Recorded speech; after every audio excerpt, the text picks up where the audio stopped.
Venid y aclamad con alegría, con júbilo cantemos a la roca de la salvación. Lleguemos ante Él con alabanza, aclamemos con cánticos al Rey, porque Él es grande, Él reina sobre todo, porque Él es digno. Jehová es su nombre, porque Él es grande, incomparable es su amor, nadie como Él. Grande es nuestro Rey, porque Él es grande, Él reina sobre todo, porque Él es digno. Jehová es su nombre, porque Él es grande, incomparable es su amor, nadie como Él. Grande es nuestro Rey.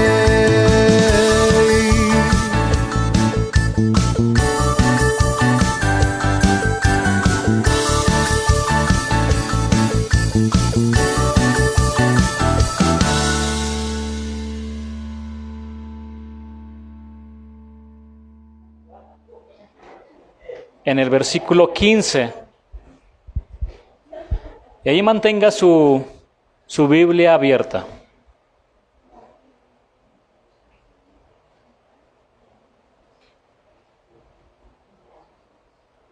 Estamos cerca de terminar ya el estudio de este libro tan hermoso que fue inspirado también por el Espíritu Santo. Estamos a 7 capítulos de terminar. Y estamos en el capítulo 21. Tema 44 de nuestra serie, que le he titulado de la siguiente manera: Entre algodones y espinas. Y vamos a comenzar. Que el Señor nos ayude. ¿Sabía que el cristiano en esta vida solo puede tener relación o comunión con 2 tipos de personas en este mundo? ¿Sí lo sabía? Las que son de Cristo y las que no son de Cristo. Y estas relaciones las debemos llevar a cabo como Dios lo establece en su palabra. No como creo, no como pienso. No, es como el Señor lo establece en su palabra, porque es lo mejor. Por ejemplo, nuestra relación con los hermanos dentro de la iglesia debe ser una de nuestras prioridades, y nuestro trato con ellos debe ser de una manera respetuosa, prudente, amable, santa. ¿Cómo nos dirigimos entre hermanos? Todo esto fomenta unidad, amor y comunión entre los hermanos en la fe. Y en esta comunión, dentro de la iglesia, los hombres mayores deben acercarse a los varoncitos para instruirlos, para enseñarlos con la palabra del Señor, para formar hombres de verdad, hombres santos, hombres que amen a Dios. ¿Por qué? Porque algún día se casarán y necesitan saber cómo deben tratar a sus esposas. ¿Están de acuerdo conmigo? Y la Escritura dice que las deben tratar como a vaso más frágil, es decir, con mucha delicadeza. Necesitamos aconsejarlos para que sean hombres responsables e íntegros en su trabajo o en su escuela. De la misma manera, las mujeres de Dios, ¿cuántas mujeres de Dios hay aquí? La Biblia las nombra como maestras del bien. Maestras del bien. Ustedes, mujeres, deben acercarse a las doncellas, a las jovencitas, a las señoritas, para enseñarles, para instruirles, para que sean reverentes, para que no sean calumniadoras, para que sean cuidadosas de sus casas, para que amen a sus maridos y a sus hijos. Eso es lo que dice la palabra. Que sean prudentes en todo. Qué importante ser prudente. Por ejemplo, si una jovencita no está siendo muy prudente en sus conversaciones con los jóvenes, hay que enseñarle que el varón es el que debe de tomar el primer paso para un noviazgo que viene del Señor. Los siervos de Dios deben acercarse para atender y ayudar a los hermanitos que tienen poco de haber nacido de nuevo. En fin, habitar entre los hermanos es una bendición. Nos abrazamos, oramos, nos conocemos y somos exhortados, consolados y edificados unos a otros. Hermano, ¿sabe por qué está pasando esa situación muy difícil en su vida? Quizá no lo entiende. Pero el Señor lo está pasando por ese desierto porque algún día uno de sus hermanos pasará por la misma situación que usted. Y ahí es donde el Señor le va a permitir que usted pueda ir con el hermano y lo pueda consolar y le pueda exhortar.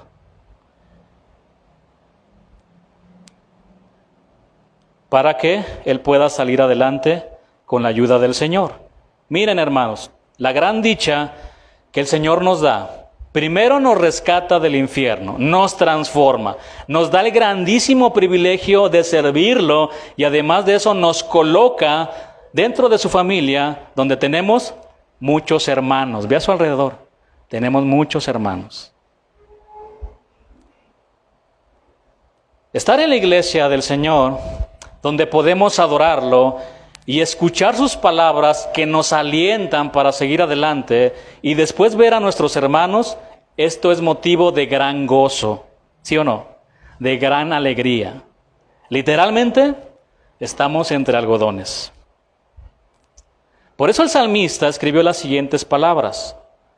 En el Salmo 133, versículo 1, él dijo lo siguiente: no hay nada más bello ni más agradable que ver a los hermanos vivir juntos y en armonía. Por otro lado, el Señor dijo lo siguiente en el libro de Juan. Vaya conmigo a Juan 17:15 y vamos a leer hasta el versículo 18.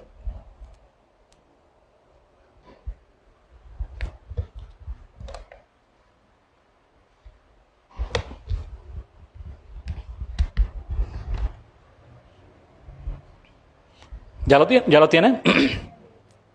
No ruego que los quites del mundo, sino que los guardes del mal. No son del mundo, como yo tampoco yo soy del mundo. Santifícalos en tu verdad, tu palabra es verdad. Como tú me enviaste al mundo, así yo los he enviado al mundo.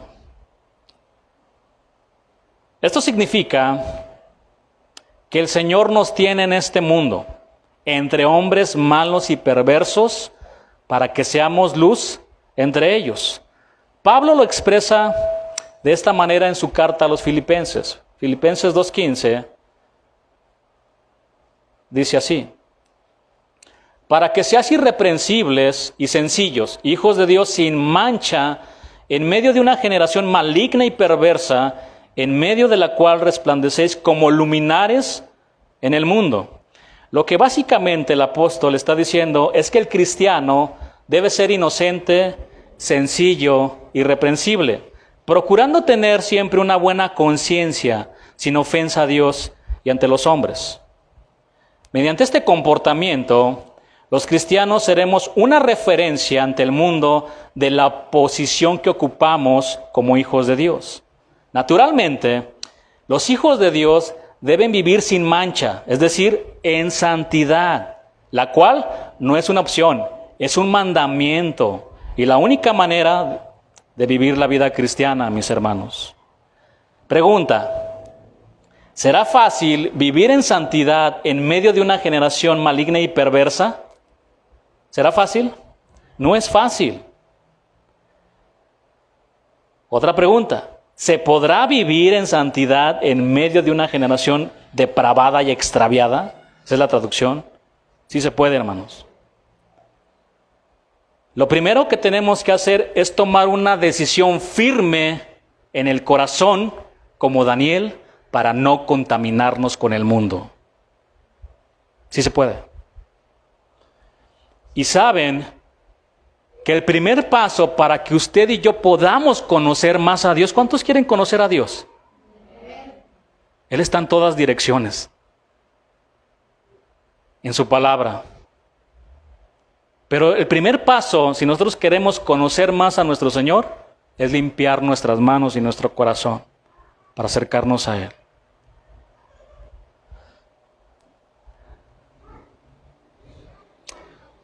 Recuerde algo, mi hermano. A mayor oscuridad, más brilla intensamente la luz del Señor en nosotros, a los que nos rodean. En ocasiones se burlan de nuestra fe, nos agreden de muchas maneras, y a veces quisiéramos salir de este mundo, pero Jesús le dijo a su Padre: no los quites del mundo, te ruego que no los quites. Si no, ¿quién les iba a predicar, mis hermanos? Solo guárdalos del mal y santifícalos en tu verdad, para que resplandezcan en medio de una generación maligna y perversa. Relacionarnos con personas que no conocen al Señor y que diario ofenden a Dios de muchas maneras, eso aflige nuestro corazón. Y literalmente son como espinas que se clavan en nuestro mismo ser, pero Dios quiere que seamos luz entre ellos. No que hagas lo que ellos hacen. Ya lo explicamos también el miércoles. Hay un contraste muy significativo entre nuestra relación con nuestros hermanos en la fe y con las personas que no conocen al Señor. Un contraste muy similar es el que a continuación veremos en el Evangelio de Marcos, capítulo 9, vaya conmigo ahí, donde los discípulos del Señor subieron al monte de Dios. Recuerdan que el monte representa la presencia de Dios. Subieron al monte de Dios para después descender al valle donde estaban personas esclavizadas por el pecado y por el mismo diablo. Pero vaya conmigo al versículo 2, Marcos 9:2.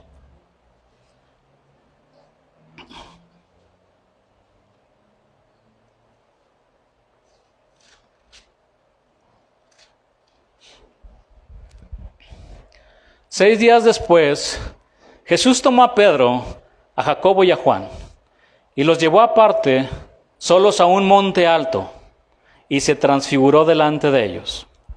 6 días después, el Señor tomó a 3 de sus discípulos y los llevó aparte a un monte muy alto.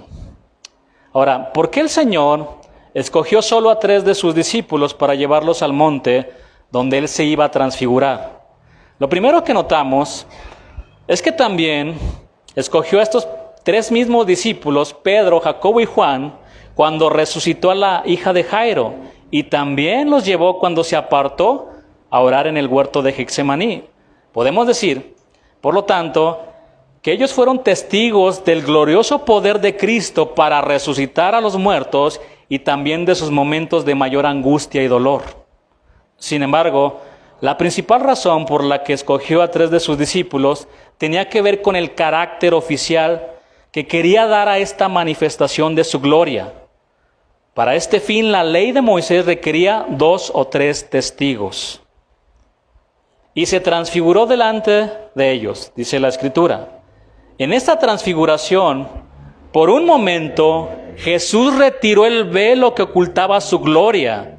Pedro, Jacobo y Juan fueron expuestos a la misma majestad y gloria de Dios.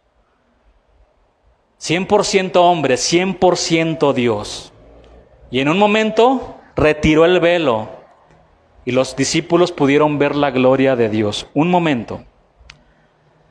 Tan así que dice el versículo 3, que sus vestidos se volvieron resplandecientes, muy blancos como la nieve. No dice igual a la nieve, como la nieve. No sabían cómo describirlo. Lo compararon con la nieve. Aquí está utilizando un símil, un como la nieve. Tanto que ningún lavador en la tierra los puede hacer tan blancos. La transfiguración del Señor fue tan gloriosa que sus vestidos resplandecieron, se volvieron muy blancos. Y todo esto es un símbolo de la gloria del cielo. del fulgor divino y de la santidad que rodea la misma presencia de Dios. Versículo 4. Y les apareció Elías con Moisés, que hablaban con Jesús. Durante la transfiguración, aparecieron Moisés y Elías, hablando con el Hijo de Dios. Esto nos da algo de luz sobre lo que será la comunión celestial con el Señor. También nos sirve para ver la gloria de Dios que tiene reservada para aquellos que le han servido. El apóstol Pablo lo dijo de esta manera en Colosenses 3:4. Cuando Cristo, vuestra vida, se manifieste, entonces vosotros también seréis manifestados con Él en gloria. Hermanos, puede que en este mundo seamos menospreciados, perseguidos y despreciados, pero todo esto cambiará cuando el Señor se manifieste en gloria. Todos podemos recordar la cantidad de críticas que recibió Moisés durante su ministerio, o cómo Elías tuvo que permanecer escondido por mucho tiempo, huyendo de la malévola Jezabel, pero ahora están en la gloria junto al Señor. ¿Por qué?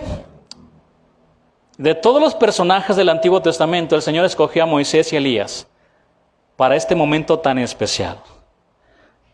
Por un lado, debemos recordar que la ley fue dada a Israel por medio de Moisés y que Elías era un buen representante de los profetas del Antiguo Testamento. Moisés y Elías representan también dos formas de entrar en el reino de los cielos. Moisés lo hizo por medio de la muerte, él murió, y Elías fue llevado al cielo sin tener que morir. En la actualidad, muchos creyentes estamos entrando en la gloria por medio de la muerte, y otros tenemos la esperanza de ser arrebatados por el Señor en su segunda venida y no ver la muerte. Amén. El Señor ya viene por su iglesia. Y su iglesia dice: ven, ven, Señor Jesús. Versículo 5.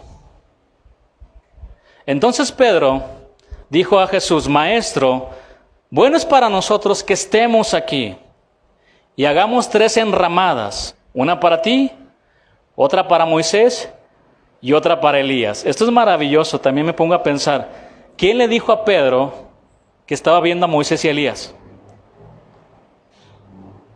No vean fotografías, hermanos. Qué increíble es todo esto, qué maravilloso. Todos nos podremos conocer. Pedro dijo: bueno, es para nosotros que estemos aquí. En otras palabras, pero qué bueno es estar aquí. Y todos nosotros estamos de acuerdo con Pedro.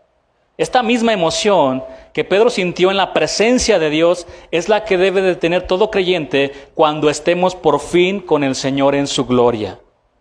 Nosotros también diremos: qué bueno es estar aquí. Y créanme, hermanos, nadie deseará moverse de ahí. Nadie. Nadie.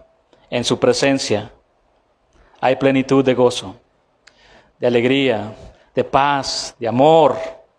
La muerte se fue, el dolor se fue, la tristeza se va, las lágrimas, dice el Señor, que las va a limpiar, nuestras lágrimas. Todo se irá.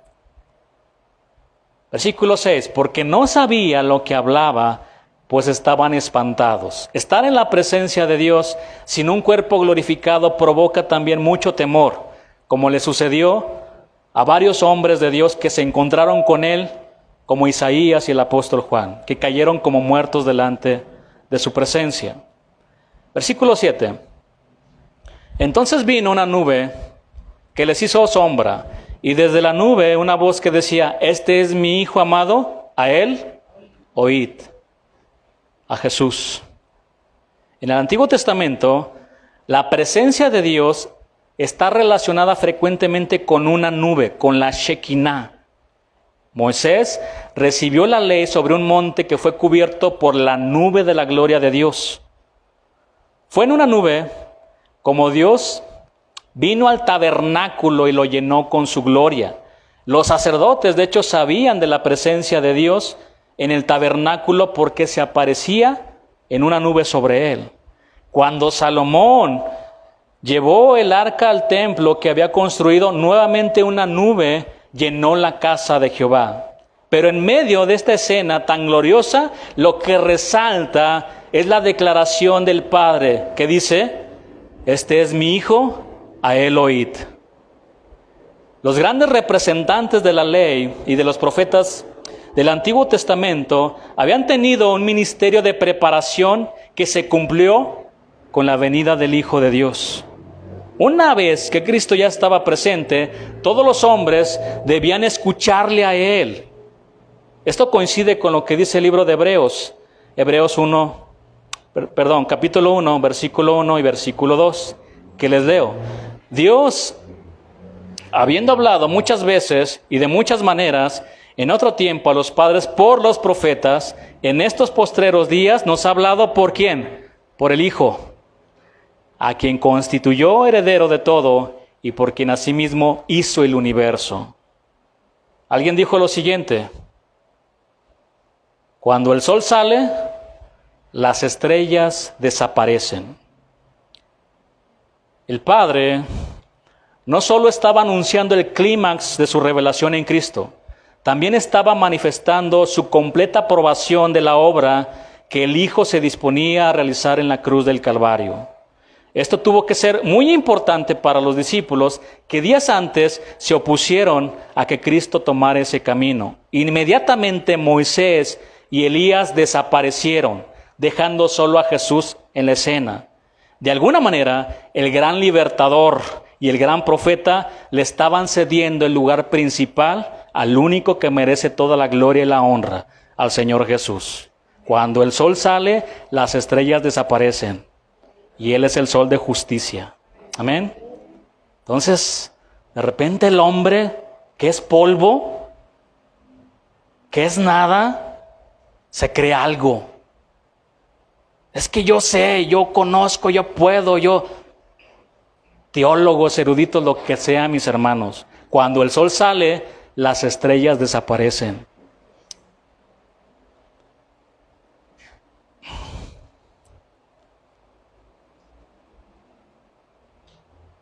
A pesar de su gran eminencia, Moisés y Elías no eran más que hombres, y solo Cristo podía llevar a cabo la redención del mundo. Pedro, Jacobo y Juan tuvieron una experiencia maravillosa en el monte donde Jesús les dio una probadita del cielo. Allí estuvieron con Él.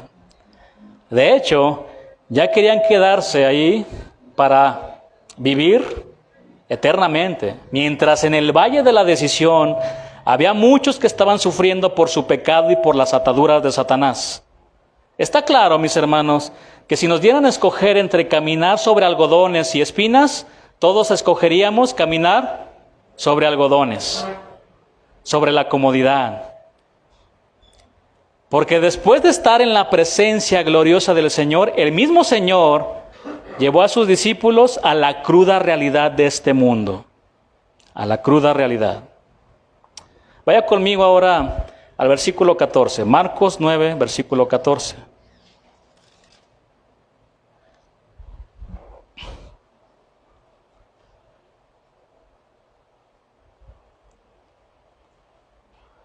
Cuando llegó a donde estaban los discípulos, vio una gran multitud alrededor de ellos y escribas que disputaban con ellos.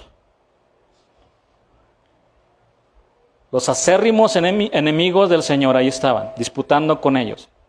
Y enseguida toda la gente, viéndole, se asombró y corriendo a él les saludaron. Él les preguntó, ¿qué disputáis con ellos? Y respondió uno de la multitud, dijo, Maestro, traje a ti mi hijo, que tiene un espíritu inmundo, estaba endemoniado, el cual, donde quiera que le toma, le sacude y echa espumarajos y cruje los dientes y se va secando. Dije a tus discípulos que lo echasen fuera y no pudieron.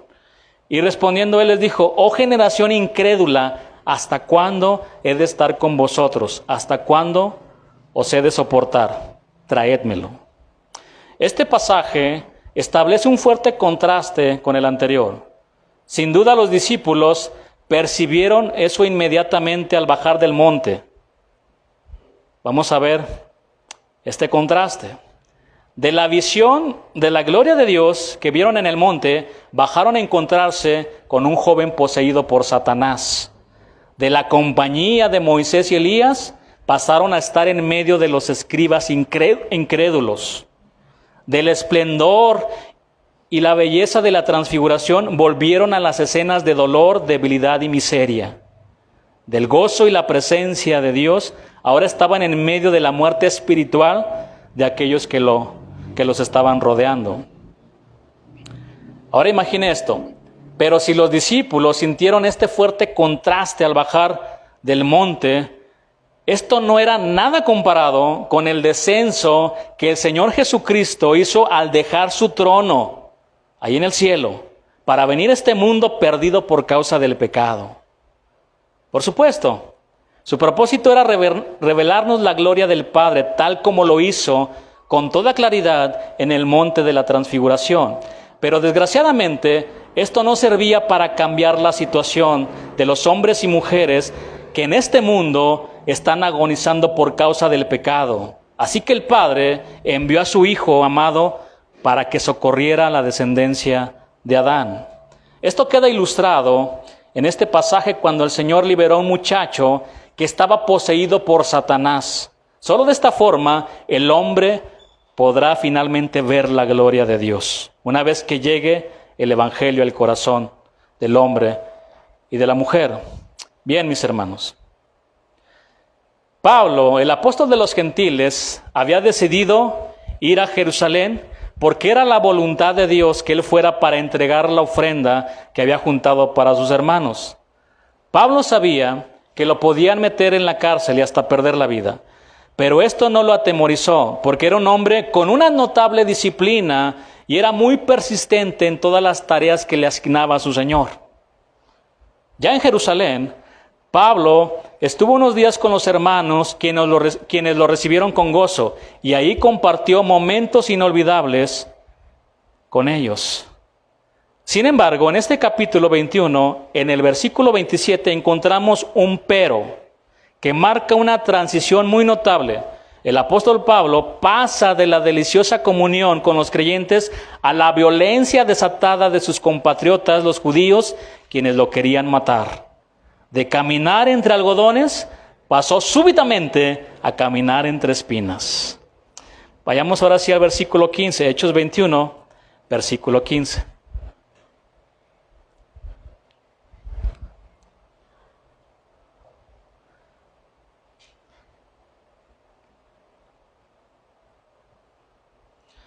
Vamos a leer hasta el versículo 20.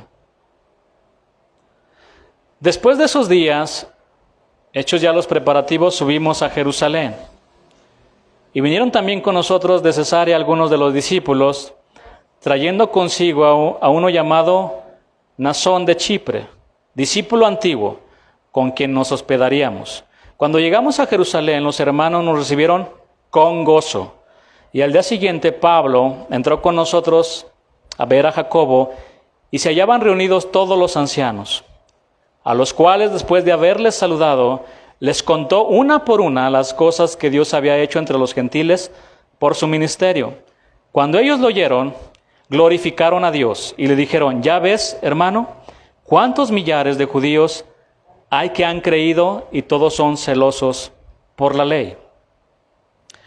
Estos versículos que acabamos de leer derraman lentamente la dulce comunión que existe entre los hermanos. En primera instancia, en este pasaje aparece Pablo con algunos discípulos de Cesarea que lo acompañaban. Uno de ellos, llamado Mnasón, discípulo antiguo, dice la palabra. Es decir, era un hombre que ya tenía sus años como cristiano y que seguía perseverando en la fe. Hermanos, es muy reconfortante ver a hermanos que permanecen y que perseveran en la fe. Hombres que echan raíces y que crecen en el conocimiento del Señor, ¿sí o no? Hombres así, mujeres así,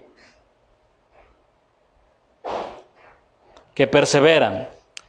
Y esta es la clave, mis hermanos, en muchas cosas. Yo les he dicho, Y les he aconsejado, perseveren, permanezcan, sean constantes en todo lo que ustedes hagan. Si no, van a ser como esos hombres que dice la palabra, hombres de doble ánimo.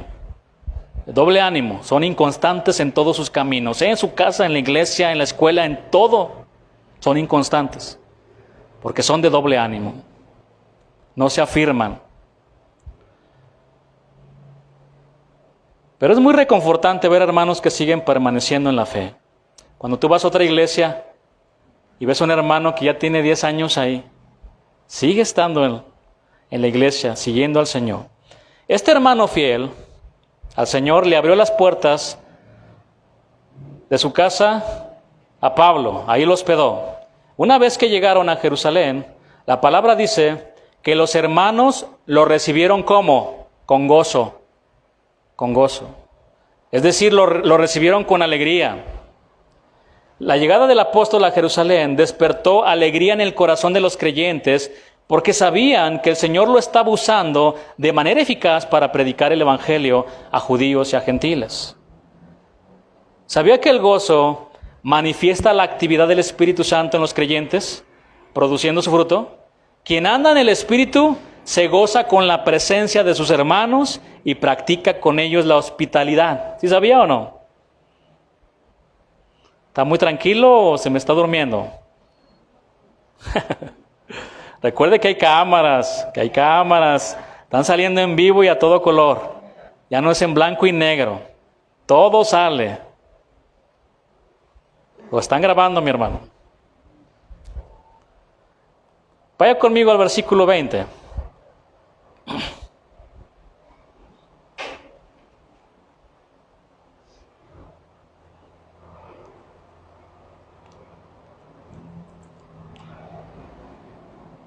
Cuando ellos lo oyeron, glorificaron a Dios y le dijeron los hermanos a Pablo, ¿ya ves, hermano, cuántos millares de judíos hay que han creído y todos son celosos por la ley? Pero se les ha informado en cuanto a ti, que enseñas a todos los judíos que están entre los gentiles a apostatar de Moisés, diciéndoles que no circunciden a sus hijos ni observen las costumbres. ¿Qué hay pues? La multitud se reunirá de cierto, porque oirán que has venido. El gozo y la alegría de los hermanos en Jerusalén estaba mezclada con preocupación por su hermano, por Pablo, porque habían escuchado rumores falsos y negativos sobre él. Les habían dicho que él se había convertido básicamente en un antijudío y que enseñaba que sus compatriotas estaban mal por seguir guardando las leyes y las costumbres judías. Pablo, estamos preocupados. Los judíos tienen un mal concepto de ti. Sabemos que no es verdad lo que ellos están diciendo, pero ten por seguro que miles se van a reunir porque escucharon que has llegado a Jerusalén. Los hermanos tenían una preocupación genuina por Pablo. Pregunta: ¿usted tiene una preocupación genuina por su hermano? Versículo 23.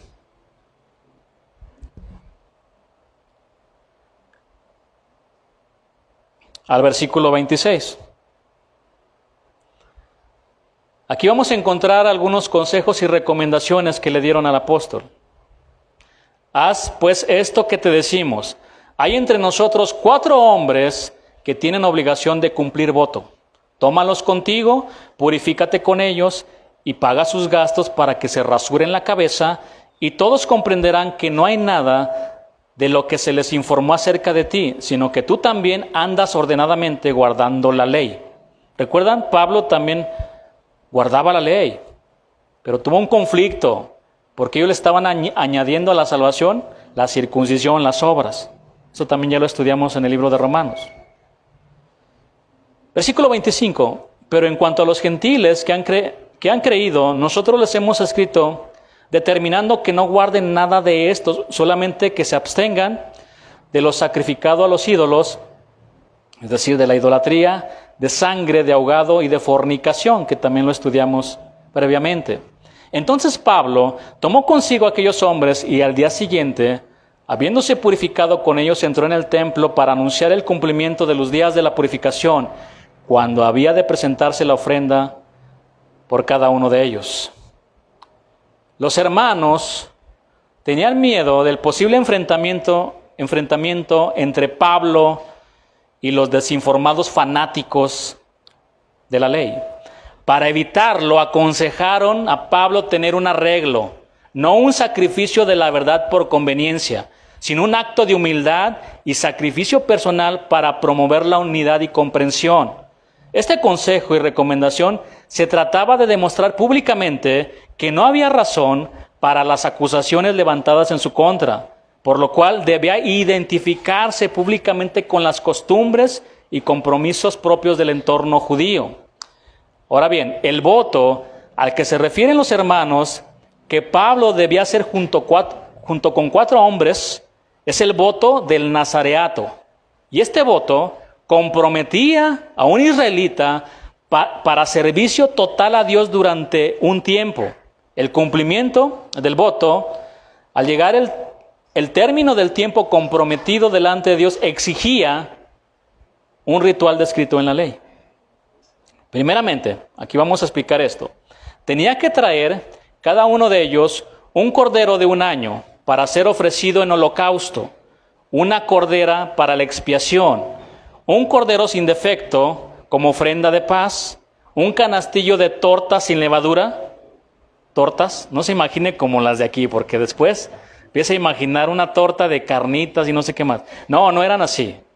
Eran como panes, pero eran delgaditos. A eso le llamaban tortas. Tengo que explicarlo porque el mexicano avienta su imaginación y ya hasta les dio hambre, yo creo, con esto que dije. Tortas sin levadura y sus libaciones, es decir, sus sacrificios derramados en adoración.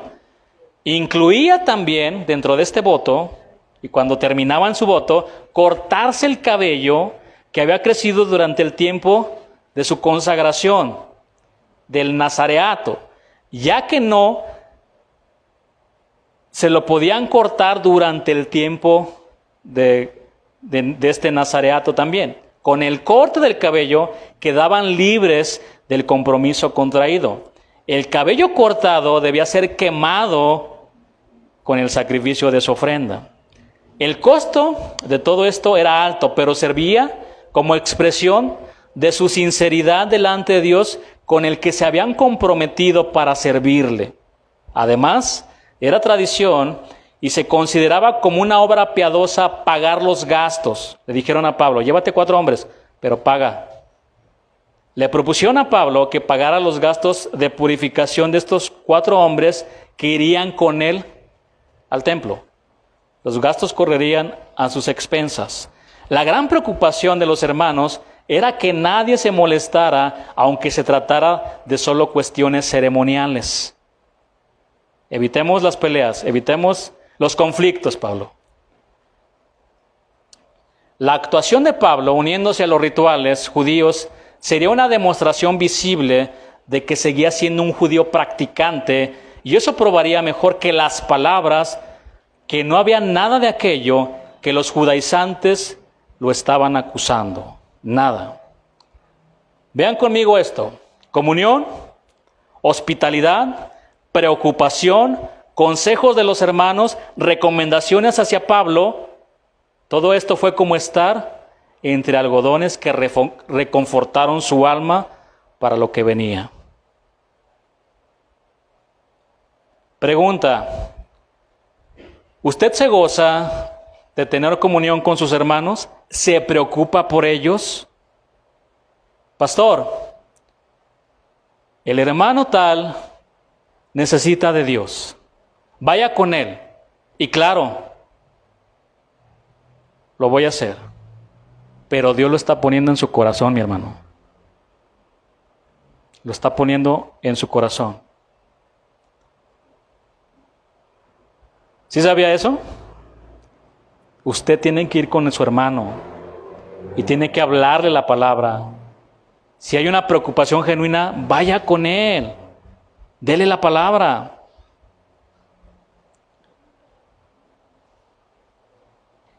Cuando está con otros hermanos, ¿les da consejos bíblicos o qué clase de consejo les está dando?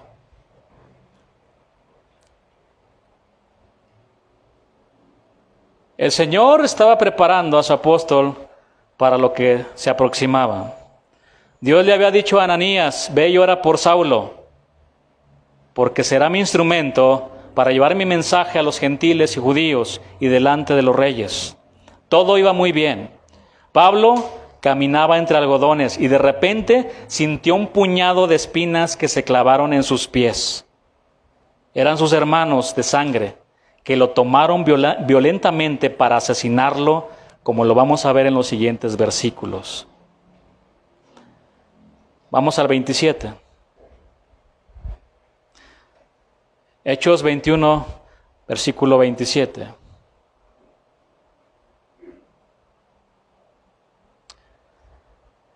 Pero cuando estaban para cumplirse los 7 días, unos judíos de Asia, al verle en el templo, alborotaron a toda la multitud y le echaron mano. Pablo fue arrestado por los judíos enfurecidos, que de un lado para otro lo arrastraban, le pegaban. Esto sirvió para incitar a toda la multitud que estaba presente contra Pablo. La idea que tenían en mente era no dejar salir con vida al apóstol Pablo del recinto del santuario. Ahí lo querían asesinar. Versículo 28. Dando voces, varones israelitas, ayudad. Es increíble esto, hermanos. Pablo y 4 hombres más y una multitud ahí. Y todavía, vengan, ayúdennos. Esto me recuerda a hace ya muchos años. Diferente, ¿no? La situación. Completamente diferente. Pero ya estamos hablando de 20 años en donde precisamente incendiaron la casa de mis abuelos y de mis tíos. 90 pandilleros queriendo matar a uno solo. Yo me imagino la escena así. Obviamente pues, andaba en los caminos de Satanás, pero Pablo andaba en los caminos de Dios. Era un hombre de Dios, irreprensible, un hombre que amaba a Dios. Pero me imaginé porque aquel me tocó verlos como hormigas, queriendo matar a un solo hombre, sabiendo que con 2 o 3 pueden tener, ¿no? No, iban como 100 con uno solo. Una multitud aquí. Ayúdenos, vengan. Este es el hombre que por todas partes enseña a todos contra el pueblo, la ley y este lugar. Y además de esto, ha metido a griegos en el templo y ha profanado este santo lugar. La tranquilidad del atrio interior del santuario se vio repentinamente alterada por los gritos de aquellos que tomaron a Pablo y que al mismo tiempo lo acusaban de enseñar contra las tradiciones, de meter a gentiles al templo y de profanar el santuario. Esta última era de suma gravedad porque traía consigo la pena capital. Versículo 29. Porque antes habían visto con él en la ciudad a Trófimo de Éfeso, a quien pensaban que Pablo había metido en el templo. Pensaban, creían, asumían. Los judíos de Asia conocían a los compañeros gentiles de Pablo. Uno de ellos era Trófimo. Ellos creían que Pablo lo había introducido en el lugar que solo era reservado para los judíos. Por eso estaban enfurecidos. Versículo 30. Así que toda la ciudad se conmovió y se agolpó el pueblo, y apoderándose de Pablo, le arrastraron fuera del templo e inmediatamente cerraron las puertas. Los levitas cerraron las puertas. El tumulto, provocado en el interior del templo, trascendió inmediatamente al exterior y se expandió como pólvora por todas partes. Lucas dice que toda la ciudad se conmovió y se agolpó el pueblo. Nada más peligroso que una multitud enfurecida. La vida de Pablo pendía de un hilo. Lo arrastraron hacia el exterior del santuario. Todos buscaban al profanador del santuario para matarlo. Versículo 31. Y procurando ellos matarle, se le avisó al tribuno de la compañía que toda la ciudad de Jerusalén estaba alborotada. La intención de los judíos era matar a Pablo, golpeado, arrastrado de un lugar para otro. Para él esto era una experiencia que él ya había visto. ¿En quién? En la vida de Esteban. En la misma ciudad. Y probablemente pensó que él iba a morir también. Pero Dios soberanamente no lo permitió. El tribuno se enteró de esta situación y tomó varios soldados para poner orden, como lo vamos a ver en el 32 y 33. Hablando del tribuno, tomando luego soldados y centuriones, corrió a ellos, y cuando ellos vieron al tribuno y a los soldados, dejaron de golpear a Pablo. Entonces, llegando el tribuno, le prendió y le mandó atar con 2 cadenas. Pobre Pablo, ¿no? Todavía lo ataron con 2 cadenas y preguntó quién era y qué había hecho. El tribuno, no sabiendo de quién se trataba y para evitar que Pablo se escapara, mandó que fuera encadenado. Aquí se cumplió fielmente la profecía ¿de quién? De Agabo. ¿De quién es este cinto? Es de Pablo. Te van a atar, Pablo. Te van a encarcelar. Fue arrestado y permaneció como embajador en cadenas, como él mismo lo escribe en Efesios, que les leo, Efesios 6:19. Y por mí, a fin de que al abrir mi boca me sea dada palabra para dar a conocer con denuedo el misterio del Evangelio, por el cual soy embajador en cadenas, que con denuedo hable de él como debo hablar. Versículo 34 al 36. Pero entre la multitud, unos gritaban una cosa y otros otra, y como no podía entender nada de cierto a causa del alboroto, le mandó llevar a la fortaleza. Al llegar a las gradas, aconteció que era llevado en peso por los soldados a causa de la violencia de la multitud, porque la muchedumbre del pueblo venía detrás gritando, muera. La multitud no pudo linchar a Pablo, pero insistían en la petición de muerte. Todos les gritaban a los soldados, quítenlo de en medio, fuera con él. La multitud quería que lo mataran en las gradas donde lo habían hecho subir. Es sorprendente apreciar la identificación con Cristo.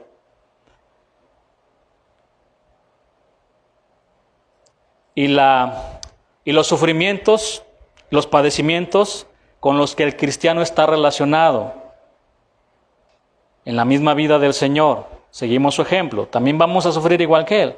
Pero en esta ocasión volvió a sonar en el mismo lugar que años antes la misma petición que el pueblo, impulsado por los líderes, había hecho el gobernador en relación con Jesús. ¿Qué fue lo que hizo esa multitud? Fuera, fuera, crucifícale. Se volvió a repetir, ahora con Pablo.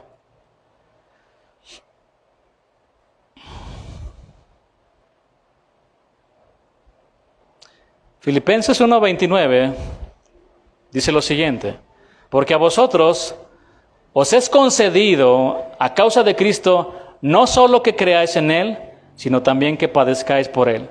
Lo escribió el apóstol Pablo. ¿Quién más que el que pasó por estas situaciones? El apóstol más tarde volvería a escuchar este mismo grito pidiendo su muerte. Hechos 22:22, que lo vamos a estudiar después, pero vean lo que dice este versículo. Y le oyeron hasta esta palabra. Entonces alzaron la voz diciendo, quita de la tierra a tal hombre, porque no conviene que viva. Hermanos, antes ser apóstol de Jesucristo era sufrir y dar la vida por causa del Evangelio. Los apóstoles de ahora exigen hoteles de 100 estrellas y comida especial, avión y de todo. Nada que ver, hermanos. Violencia física, violencia verbal, acusaciones falsas y los gritos de muerte que provenían de sus compatriotas se convirtieron en espinas que se clavaron en el alma del apóstol. Sin embargo, Pablo no evitó todo esto por amor a ellos, los amaba. Cada golpe, cada insulto y todas las acusaciones recibidas le recordaban seguramente a su maestro, el Señor Jesús, que ya había pasado por algo peor. Pablo se gozaba cuando estaba con los hermanos, pero tenía un amor por los perdidos que lo impulsaba a todo lugar para ganar las almas para su Señor, aunque le costara la muerte. Él estaba enseñado a caminar entre algodones y entre espinas. Con los hermanos aprovechaba el tiempo para enseñarles la palabra y con los perdidos les daba el evangelio. Nuestro Señor, antes de venir a este mundo, Él gozaba de todo el esplendor y de las maravillas celestiales, ¿sabía? Él ya gozaba de todo eso.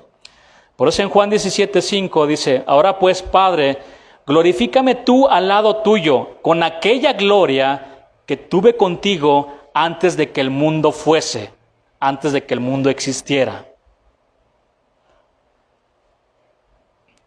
Jesús estaba consciente de su preexistencia y de la naturaleza de esa preexistencia. Jesús entendía que había un tiempo en la eternidad pasada en la que Dios el Hijo y Dios el Padre disfrutaron de esa gloria. Pero hace un poco, más de 2000 años, la palabra eterna y preexistente, siempre con Dios, siempre Dios mismo, se hizo carne y habitó entre los pecadores. El Dios infinito, autoexistente y omnipotente, se rebajó a sí mismo tomando la naturaleza humana, que es finita, mortal y temporal. El mayor de todos los milagros. ¿Quién lo puede entender? Nadie. Dios vino a visitarnos y se humilló a tomar un cuerpo como el nuestro.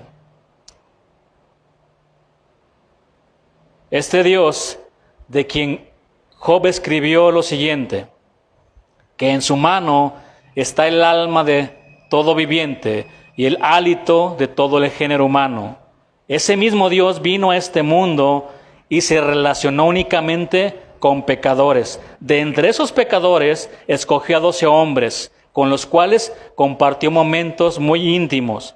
Pero al igual que Pablo, cayó en manos de hombres malos, sanguinarios, que lo destrozaron en toda su humanidad. Jesús sabía que hombres salvajes y sin piedad lo iban a matar de una manera muy cruel, pero Él no se retractó, sino que se entregó a ellos por amor. En esa misma cruz, un centurión romano dijo, verdaderamente, este hombre era el Hijo de Dios. Mis hermanos, las enseñanzas de Jesús son claras. Es nuestro deber amar a nuestros hermanos, pero también es nuestro deber predicar el evangelio a los perdidos. Al final, cada uno de nosotros debemos estar listos, debemos estar preparados para caminar entre algodones y espinas cuando así el Señor lo permita en nuestras vidas. Amén. Cuando Él lo permita. Vamos a orar.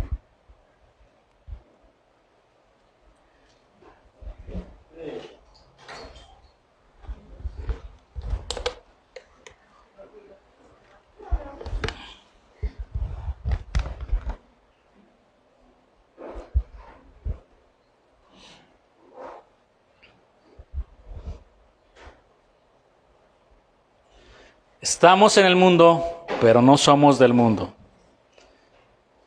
Y Dios nos ha enviado a ese trabajo, a ese lugar donde vivimos, para hacer luz. No para hacer las cosas que ellos hacen, para hacer luz, para ser luminares en el mundo. Estamos caminando en medio de una generación maligna y perversa. Pero la luz del Señor Jesús sigue brillando. Sigue brillando en nuestros corazones. Hay una gran necesidad, mis hermanos, de seguir predicando el Evangelio. No hagas lo que ellos hagan. Vienen las posadas, las cenas, vienen muchas cosas. Usa la sabiduría de Dios. Tampoco se trata de que nos vayamos a esconder, porque la luz no se esconde, lo aprendimos el miércoles. Se pone sobre un lugar para que alumbre. así alumbren vuestras buenas obras delante de los hombres. Entonces, vienen las celebraciones navideñas, vaya con su familia, vaya con ellos. Si tiene la oportunidad, enséñeles lo que significa el nacimiento de Cristo. El nacimiento de Cristo no son regalos, no es un abrazo. Claro, eso está bien. Pero el significado es que vino un Salvador a morir por nuestros pecados. Amén. Ese es el mensaje central. Vino, se hizo hombre como nosotros, de gozar de toda la gloria, vino a salvarnos. No había otra manera, Él tenía que venir. Él tenía que venir y lo hizo. Levante sus manos y por un momento y dígale al Señor, aquí está mi vida, Señor. Úsala para llevar tu palabra a los que no te conocen, Dios. Que mi vida hable, Señor, más que mis palabras. Que mi vida transformada, Señor, llena de tu palabra, llena de tu Espíritu Santo, hable, Señor. Que mi vida sea una Biblia abierta a todos los demás. Porque somos como cartas escritas, Señor, abiertas al mundo, Señor. Gracias, Señor, te doy por cada uno de mis hermanos, por tu palabra que nos habla, que somos instruidos todos los días. Y gracias por cada varón que está aquí, por cada dama, por cada señorita, cada joven, Señor, cada niño. Te pido que les bendigas y que les ayudes y que nos ayudes en todo, Señor.